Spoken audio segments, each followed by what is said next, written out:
Hello guys, Oscar Hotel 8 Sierra Tango November here from Survival Tech Nord.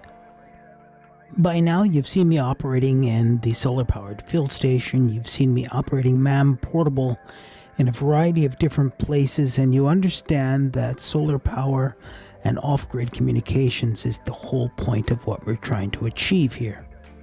Having updated the solar-powered field station with the Yaesu FT891, we now need to augment the solar-powered field station so that we can make use of the added capabilities that rig offers us. So I'm happy to say it's battery building time. You are listening to the Emergency Broadcast Systems. This station broadcasts emergency news and official information on the air for assigned area. Before we get started with the build, let's take a moment to understand what it is we're going to build and why. Now, as much as all of you enjoy seeing me out in the field in the teepee tent with the wood stove, everything we do starts on the desktop. We prove it here at home before we take it out in the field. And that's just the way it has to be. So we're calling this system our QRO lithium iron phosphate day pack. You can think of the QRO day pack as a rapid deployment battery pack. In the absolute worst case scenario, it'll power 2 100-watt radios and your laptop. During testing, I've been running a small netbook and the Yaesu FT891. I've achieved between 5 and 8 hours of runtime, or 126 watt hours. Because we've designed simultaneous charge and discharge into this pack, I'm also augmenting the pack with the PowerFilm FM167200 to increase runtime. Now for a brief breakdown of components. For my build, I'm using the Headway 38120 10 amp hour cells we used in the last build. If these aren't good for you, remember you can also use the 8, 12, 15, or 17 amp hour varieties. I've decided to use a Bestech 50 amp lithium iron phosphate 4S BMS. If you can't find this specific BMS, feel free to substitute it for one that fits your own needs. To distribute DC power from our day pack, I'll be using a kit from k9jeb.com. Finally, don't forget your wire, bus bars, ring connectors, and everything you need to wire up your Headway cells. You'll find a complete list in the episode notes. So the first thing we're going to do is start to wire the BMS. We'll start with the pad on the lower right-hand corner of the BMS. This will go to your battery negative. We'll start by tinning that pad and making it ready for our wire. I know you all are going to give me crap for the small soldering iron, but my large soldering iron broke and this is all I had to complete this video. Once we're done tinning the pad, we can tin the wire which will attach to it. When that's done, we'll attach that wire to the pad on the BMS. For the main connections to and from the battery pack, I'm using 12 gauge stranded copper wire. If there's any trick at all, the trick here is to heat the underside of the wire and the top of the pad at the same time. And when you have good adhesion on top of the pad with the wire, you flip it over and use those holes to get good adhesion to the bottom side of the wire. And look guys, as you see, I'm not good at this, but I'm willing to try and learn, and that's the key to all these projects. We'll finish up this connection by touching up the pad and the wire on both sides.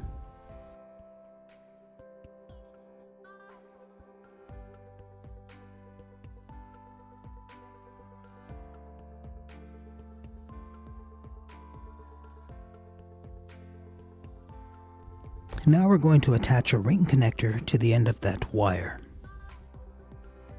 Try to use the best ring connectors that you can. Doing so will help alleviate any voltage drop during high power operation. We're also going to crimp and solder these connections, again to alleviate as much voltage drop as we can. Now we're going to install the load negative. This is the pad on the upper left of the board. All three of these ports are wired in parallel, and you'll understand why they separated them into three distinct pads shortly. So there's pads on the top and bottom of the board. I start by tacking the top, then I'll flip the board over and do the same underneath. Pay attention here, guys. Remember how I told you these three pads are in parallel? Well, since this is a wire that's going to take a lot of abuse, I've snaked the wire through to the center pad, and I'm going to tack it there. This will give us some insurance from pulling that wire out of the BMS. We finish up by cleaning up our soldering and making sure there's no cold solder joints.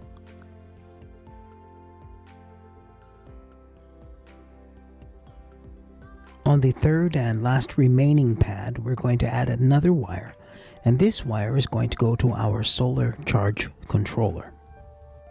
I started by attaching power pole connectors to the other ends of these wires. Those power pole connectors will go to matching connectors on the solar charge controller. If you're paying attention, you noticed I used lighter wire for the solar charge controller. That's because my solar panel only generates 7.2 amps maximum. Moreover, since we're not using the LVD port of the solar charge controller, the solar charge controller is only charging the battery pack. The current for our radios and equipment is coming directly from the battery pack itself. Now let's install the negative wire for the solar charge controller into that last remaining pad on the BMS. This pad is also double-sided, so go ahead and tack it on both sides. When I'm done, I'll cut off the excess and clean up the solder joint. Now we're tinning the red wire or positive wire which goes to the solar charge controller so we can install our ring connector. This red wire is going to be attached between the solar charge controller's battery positive and the battery positive on the pack. So we're installing the ring connector for the pack side and the power pole connector for the charge controller side of this wire. Remember, we're going to crimp and solder to reduce the voltage drops. So once we finish up there, we're going to move over to the balance leads. This BMS already includes a prefab balance lead set. All we have to do is add ring connectors to the ends of that set. It's really important to pay attention here, guys. So starting from the bottom of the balance connector, the first pin is going to be connected between battery 1 and battery 2. The second pin is going to be connected between battery 2 and battery 3. The third pin is going to be connected between battery 3 and battery 4. And the final pin, and the one which is probably going to throw you off, is going to be connected to the plus terminal on your pack. But now we can go ahead and install those ring connectors to our balance leads. I know you're getting tired of me saying it, but once again we're going to crimp and then we're going to solder. We're going to repeat that process on all 4 lines of the balance lead. Finally, when you're done adding ring connectors to all 4 leads and you have everything buttoned up, it should look something like this.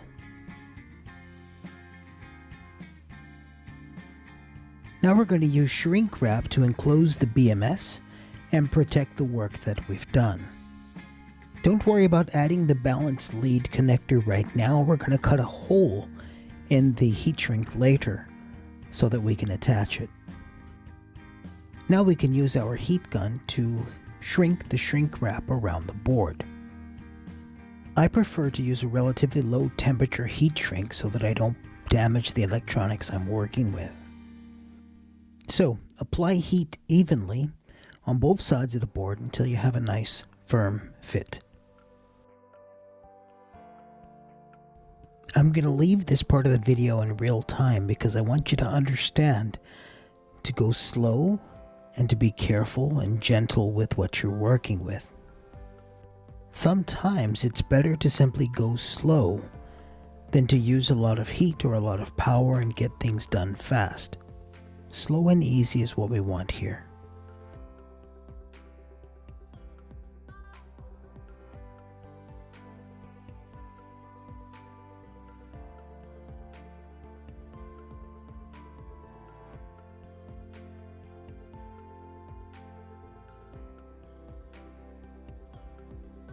Now we can flip the board over and do the other side.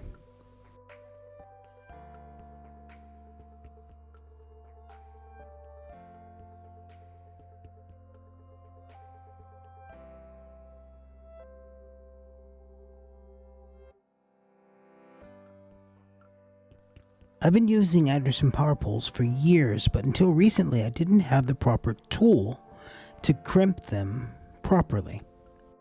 So I decided, since I'm working with Anderson power poles so often on the channel, I would go ahead and get myself the right tool for the job.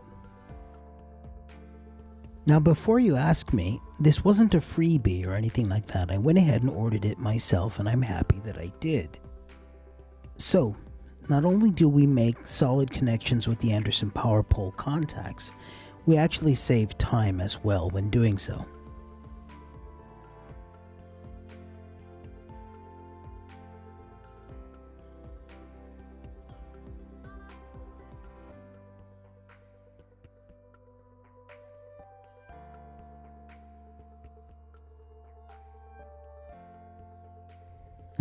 I know, I'm kind of a redundancy nut, so crimping and soldering. Actually, what we've done here is shortened the standard Yaesu DC power cable that came with the FT891 and made it more suitable for field communications. We should remember the DC power cable was meant for mobile installations. For field or man-portable communications, we need something shorter since it's going to go into our DC distribution board anyway. So let's go ahead and finish up the wiring on the BMS. The lead we're attaching the power pole connector to now is the main positive lead for your system. One end of this lead goes to the pack positive, the other end goes to your power distribution board or your equipment. Unlike with other BMS boards, this cable doesn't actually pass through the BMS. Anyway, we finish off this positive power lead by attaching our power pole housing. Now we're going to terminate the negative lead coming off of the BMS. This is the matching lead for the positive one we just did. And this lead will be attached to your power distribution board or directly to your equipment. I nearly forgot to mention, don't worry about seeing where these go now. Later on, when we put the pack together, you'll be able to see where they all attach. And we finish it up by inserting the power pole 45 amp contact into the negative housing of the power pole connector.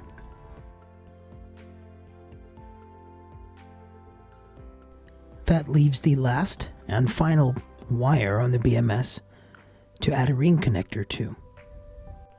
This was the very first wire we attached to the board. Now we're going to attach a ring connector, which is going to go to the negative side of our pack.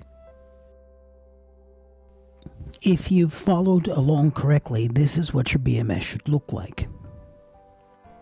This is also a great time to have a look at all of the connections and the labels for the connections to make sure you have everything in the right place. So it's taken us a while to get here, but now we can start the actual pack assembly. Now we've already done this once before in the QRP version of this pack, so just like that version, we're going to start off by assembling the trays. I'm setting them up in line simply because I have a pouch which fits this pack in line perfectly. We need to be extremely careful here, guys. The only markings on these cells that determine positive or negative are the white bands on the front and back of the cells. If you can't differentiate between the white and black marks on the ends of the cells, you need to use your meter to determine which side positive or negative actually is. So, the first cell in the tray has positive towards me. The second cell I'm putting in now has negative or black towards me. The third cell will have white towards me again. And finally, the last cell in the tray will have black or negative towards me once again. Please take it seriously, guys. Bad things happen when you short out these cells. Now we can install the backside of the tray, making the pack assembly. We go ahead and double check our work to make sure we have a white, black for plus minus. This gives us our 4S series pack. Now we'll start installing the bus bars. We'll start by installing the bus bar between battery 2 and battery 3. Always hold on to that bus bar when you're torquing it down. You don't want it going over and short out with one of the other cells. Also, we don't need to tighten these down with some sort of death grip right now. The point is to put the pack together. We'll have to loosen each of these individually when we put the ring connectors on later on. Now we can install the bus bar between battery 1 and battery 2. Then we'll move over and install the bus bar between battery 4 and battery 3. When we're done tightening those lugs, I'm going to install a piece of heat shrink lengthwise along the pack. I'm doing this to provide a buffer between the BMS and the actual cell bodies. I know this is absolutely overkill, but I don't want to risk having any of the bare components rubbing against one another and shorting out. Now we can place the BMS on top of the cell pack. You don't have to do it this way, this is just the way I'm doing it. So the wires we need are the main power positive, the power positive coming off of the charge controller, and the battery 4 lead from the balance leads. All three of those go to the positive lead of the pack.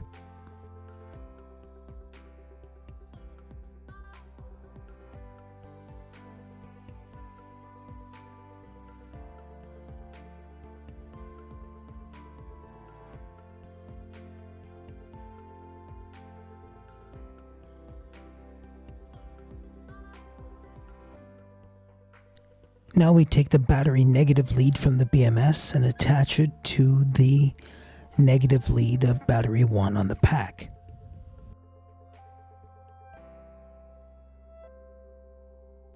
Finally, this leaves us with 3 balance leads to attach.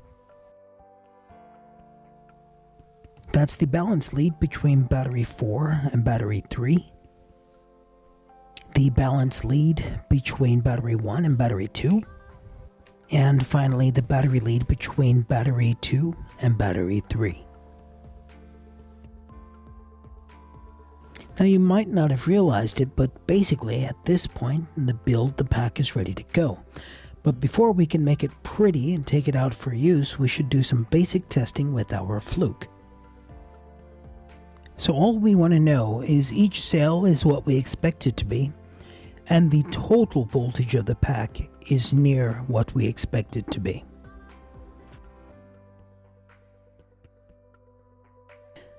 So now I'm happy with the voltages, and one of the last things we have to do is protect the bus bars on the sides of the pack from shorting out on any metal objects they might come in contact with.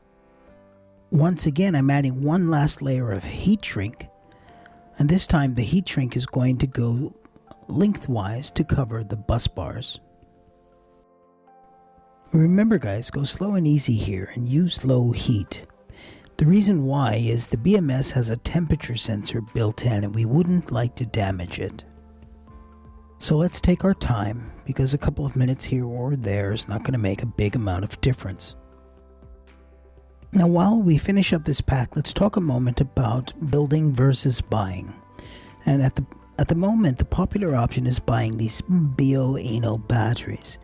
And my question is, why would we buy these bioenno batteries when we can build it ourselves, use the components that we want, get the specs that we want, and know what goes inside? Here, we essentially have an open project using components and parts anyone can obtain. It's almost infinitely expandable. It can be repaired by the user, and it can power 2 100-watt radios, and then some. So now let's take it outside, hook it up with the PowerFilm FM167200, and see if we can get the battery to start charging. By the way, let's take a moment to say thank you to PowerFilm Solar. PowerFilm Solar was kind enough to support the solar-powered field station project. So we're going to take this FM167200, put it through its paces, throw it into the fire, not literally of course, and show you what it's all about. So, incoming video on the PowerFilm FM167200. 4-hour solar-powered field station. So let's go ahead and connect the PowerFilm FM167200 up to the Genison charge controller and see if we get our green blinking light. Well guys, it looks like we have a happy charge controller connected to a very happy and capable QRO lithium iron phosphate battery pack. If you made it this far into the video and your battery pack is working as well, congratulations. I'm going to leave the comments open on this video so we can all contribute and help one another. Patreon and PayPal supporters, thank you very much. You all are magnificent. I wouldn't be able to do what I'm doing without you. For the rest of you, if you like what I'm doing, if you like the content I'm creating, please let me know by leaving me a thumbs up and a comment and sharing my video with someone or somewhere where people might enjoy it. Rock and roll, guys. Thanks for watching.